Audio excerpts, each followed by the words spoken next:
Fish curry ఎలా చేద్దాం చూడండి రండి. బాగుంటది. మీరు ఇలాగ వండుకుంటే ఇంత ఫిష్ కర్రీ ఎంత బాగుంటుందో అంత బాగుంటది. మీరు గరిగడికి ఇంట్లో అడుగుతారు, పిల్లలందరికీ నచ్చుతుంది. వండుతున్నాం రండి. ఈ కావాల్సిన అన్ని ఇక్కడ పెట్టుకున్నాము. స్టార్ట్ చేద్దాం రండి. నూనె వేసుకుందాం.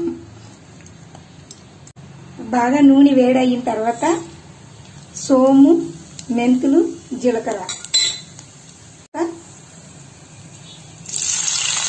ఉల్లిపాయలు వేయాలి.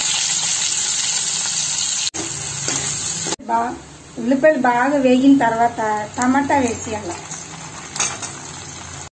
కారం వేసి పసుపు వేసి టమాటా బాగా నూరిసి ఉంచుకున్నాం, అది వేసేయాలి. ఇది పచ్చవాసన పోయిన వరకు బాగా వేగించాలి. ఇది బాగా మసాలా వేగిన తర్వాత మన ఫిష్ మసాలా, ఆచి ఫిష్ కర్రీ మసాలా అది వేసేయాలి.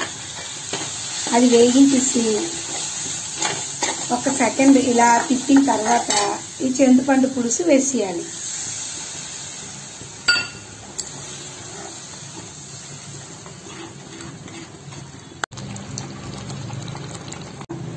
బాగా ఈ చింతపండు అంతా బాగా మరిగాలి.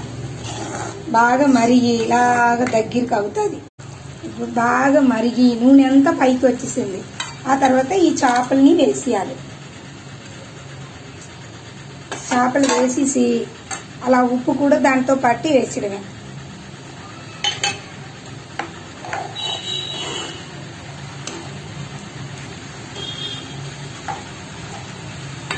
ఒక 10 నిమిషాలు ఉడకనియండి. ఆ తర్వాత మళ్ళీ వచ్చి వద్దాం. కొత్తిమీర వేసేసి బాగా మూత పెట్టేయాలి. బాగా మరిగి దగ్గరికి అయిపోయింది. అప్పుడు కొబ్బరి పాలు వేసేయాలి.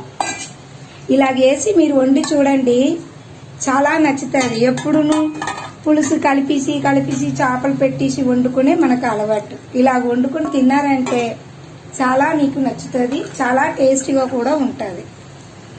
చూడండి ఎలా ఉన్నాయో. ఇది బాగా మరిగియాల. మరిగించాక మీకు చూపిస్తాను. అందాక మూత పెడదాం. అలాగే బాగా రెడీ అయిపోయింది. నూనె అంతా పైకి వచ్చేసింది కాబట్టి కూర రెడీ అయినట్టు. చాలా బాగుంటుంది. మీరు ఒకసారి ఇలాగ వండి ట్రై చేయండి. మా ఛానల్కి సబ్స్క్రైబ్ చేయండి.